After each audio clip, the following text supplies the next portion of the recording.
النهاردة خبر عن نادي دمك السعودي.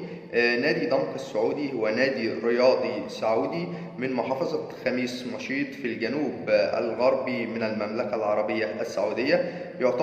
يعتبر من أبرز الأندية في ألعاب القوى، وقد قدم العديد من النجوم للعديد من أندية المملكة العربية السعودية، سواء كان ذلك في كرة القدم أو ألعاب القوى والألعاب المختلفة.